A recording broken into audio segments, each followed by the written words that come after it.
Hey guys, Mike B. Rolling here. I had to edit that first part off. I started the video and I said, hey guys, Mike B. I thought, holy crap, what a belch. So yeah, we'll cut that part off. But yeah, I wanted to do it. I'm uploading a video right now where I started talking about IFTA and everything, and then I realized that there's a lot of truckers, there's owner-operators that's been out here for 20 plus years that don't understand the fuel tax system and how to save money on fuel taxes. So I thought, you know what, I'll do a more in-depth video on specifically how to save money on fuel taxes. Okay, it's going to sound counterintuitive, but it's actually very simple. When you buy fuel, there's you can go to a website, and I think it's IFTA fuel tax rate by state.com or something like that. Just Google, fuel tax rate by state list or something like that, and you'll get a list of every single state in the 48 and their fuel tax rate. And I think Indiana is like 41 cents a gallon. It's one of the higher ones. Okay, most people just run their trucks, buy fuel. Oh, there's good cheap fuel. Missouri's historically always been good cheap prices. I'll go buy Missouri. Anytime I go through Missouri, I top off my tank because those prices are cheap. Nope, you're losing money. Guaranteed, you're losing money. Because what you're saving at the fuel pump, you're going to pay on your quarterly IFTAs. Now, this is if you pay your IFTAs. Maybe your company files them for you and then charges you the IFTA. But if you pay your IFTA fuel taxes, this is how you want to buy your fuel. If you don't pay your IFTA taxes, if your company files the IFTA report and pays the taxes for you, then this video is not for you. You want to find the cheapest price you can find and buy that fuel. But if you are paying your IFTA taxes, then this video is for you.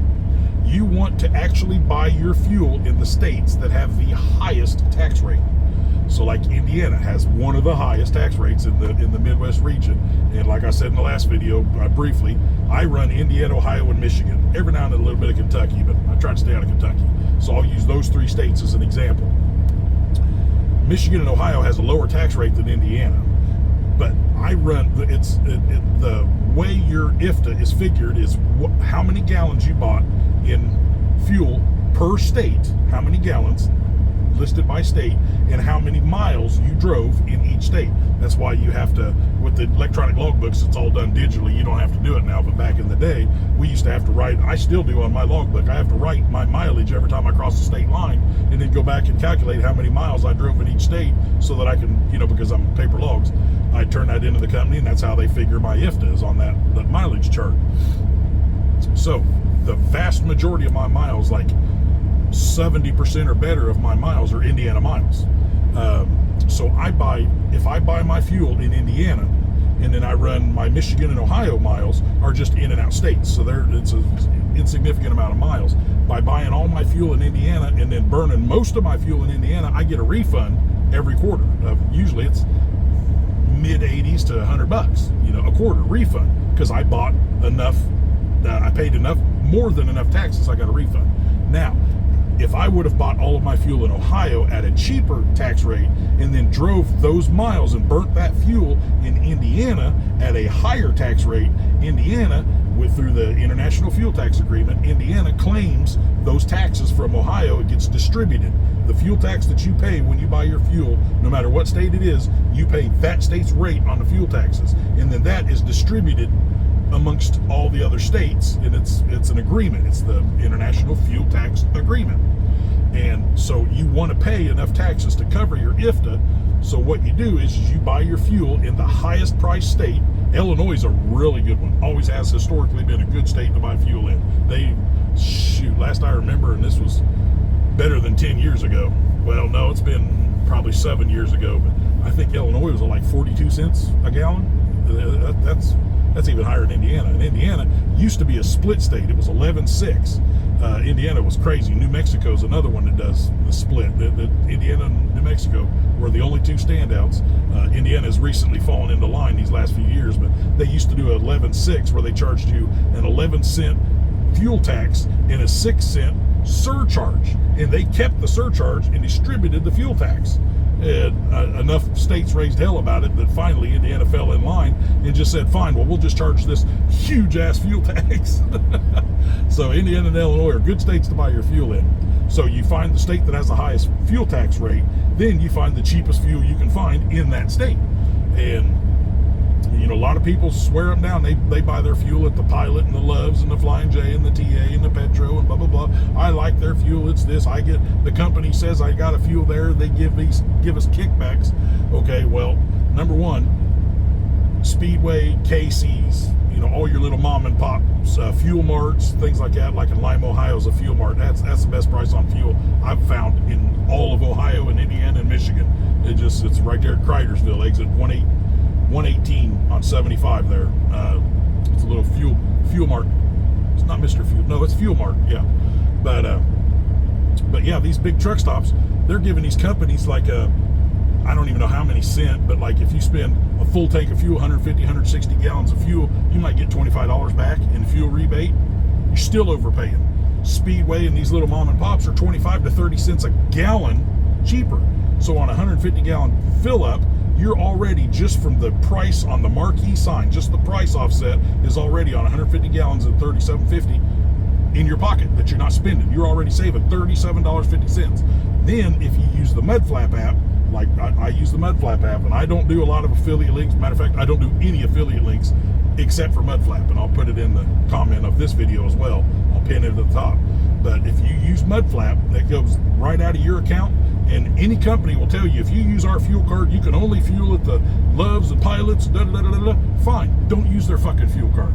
Use your money and buy your fuel and turn in your receipt to your company, and there's not a damn thing they can say about it. It's perfectly legal. So use your money, buy your fuel, use the Mudflap app, fuel at the Speedway. You're saving 25 to 30 cents a gallon, and the Mudflap, you're getting an additional 40, 50, 60, 70, 80. I've seen it as high as 80 cents a gallon. Just with the Mudflap app, I'm saving almost 100 gallons per tank fill up, plus the $37.50 that they're already cheaper than all the Pilots and whatever. So there's like $137 average savings per tank. It's unbelievable. I save tens of thousands of dollars every year by doing it this way, and that's all I do. I pay for my own fuel. That Mudflap app, I've got my debit card. I actually, because of security reasons, I don't link it to my main checking account.